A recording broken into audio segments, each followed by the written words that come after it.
At the end of World War II, a new country that the world would know as North Korea was birthed. The German state signed the Act of Unconditional The new Surrender. state was infused at conception with a dangerous ideological cocktail of authoritarianism, nationalism, and militarism.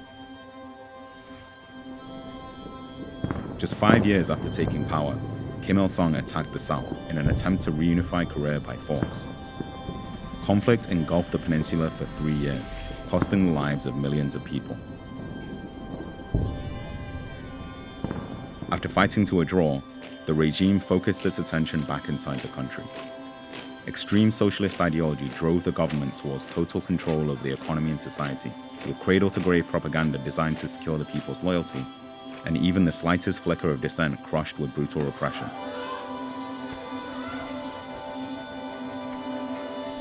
In the South, students were able to rise up and force the dictatorial Syngman Rhee out of power. The South Korean people struggled with authoritarian leaders for decades, finally achieving democracy in the 1980s. But even as South Korea rose to become an innovation powerhouse, North Korea's leaders clung to their ideologies and created the most closed information environment on the planet, isolating their people from the progress happening beyond their borders. Pyongyang's nuclear tests and threats to the outside world always grab the media's attention, but it's the North Korean people who face the biggest threat of all.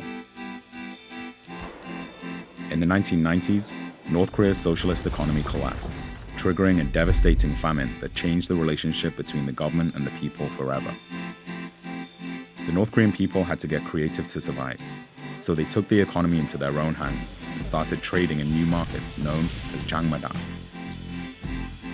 As people started to move within the country and across the border into China, the Jangmadang became a place of exchange for new information and ideas, as well as technologies that accelerated the erosion of the regime's ideologies.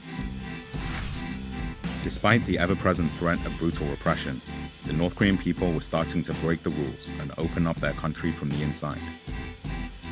And the generation that grew up through this time of turbulence is now emerging as the greatest force of change that North Korea has ever seen.